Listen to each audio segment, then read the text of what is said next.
दोस्तों नमस्कार। शाम की चाय के साथ 10 इंपॉर्टेंट करंट अफेयर सेशन में आपका स्वागत है। तो चलिए स्नैक्स के तौर पर लेते हैं पहले इंपॉर्टेंट करंट अफेयर को।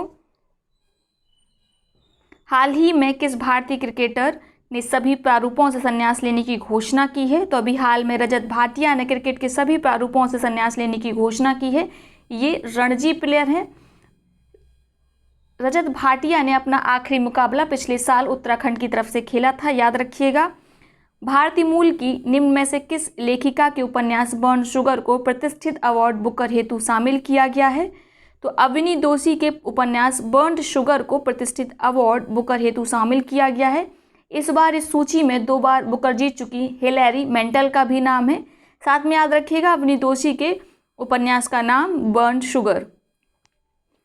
केंद्रीय मंत्रिमंडल ने हाल ही में पारंपरिक चिकित्सा पद्धति और होम्योपैथी के क्षेत्र में सहयोग पर भारत और किस देश के बीच समझौता ज्ञापन MOU को मंजूरी दे दी है?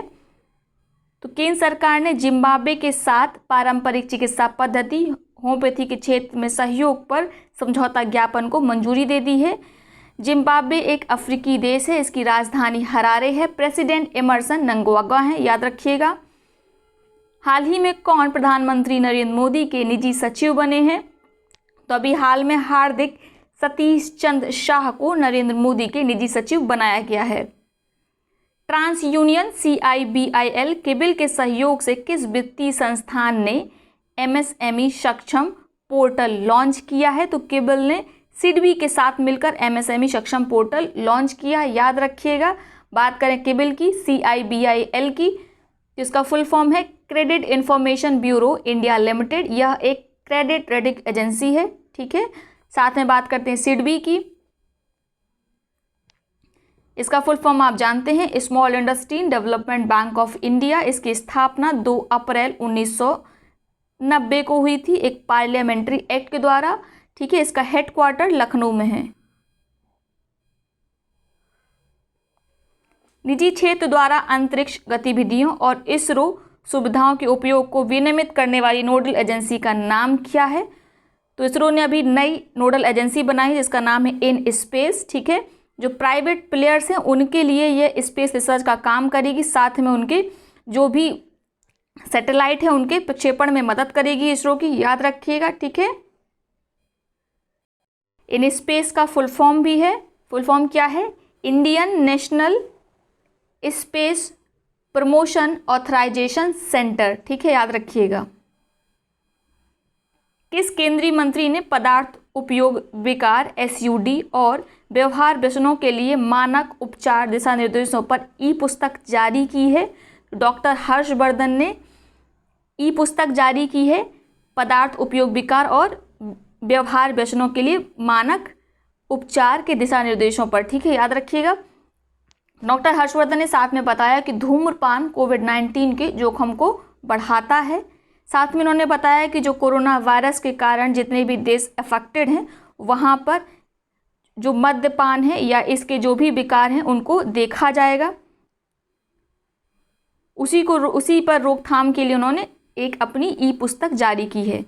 महात्मा गांधी और मार्टिन लूथर किंग जूनियर की विरासत को बढ़ावा देने हेतु विधेयक को हाल ही में किस देश की संसद ने पारित किया है?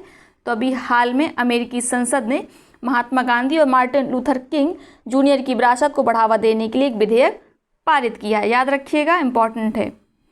हाल ही में भारतीय प्रधानमंत्री नरेंद्र मोदी ने किस देश के सुप्रीम कोर्ट के भवन का उद्घाटन किया है? तो अभी हाल में मॉरिशस के सुप्रीम कोर्ट भवन का उद्घाटन माननीय प्रधानमंत्री नरेंद्र मोदी जी ने किया है।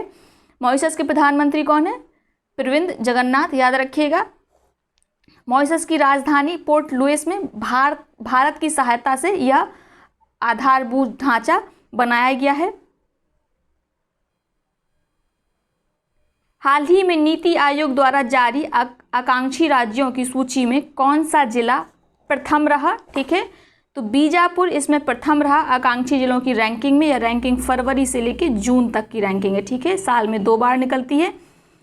बीजापुर यह छत्तीसगढ़ का एक आदिवासी बाहुल और नक्सल प्रभावित जिला है, ठीक है, जिसे पूरे देश में सुधार के लिए प्रथम स्थान मिला है। दूसरे नंबर पर है रीभोई, ये मेघालय का जिला है। और तीसरे नंबर पर है बहराइच, ये कहाँ पे है? यूपी में है, याद रखिएगा रैंकिंग को, ठीक है। साथ में ये आकांक्षी जिलों का जो कार्यक्रम था इसकी शुरुआत 2018 में की गई थी। इसका उद्देश्य था उन जिलों को विकास की राह पर वापस लाना जो प्रमुख सामाजिक क्षेत्रों से पीछे रह गए हैं और अल्प विकसित हैं।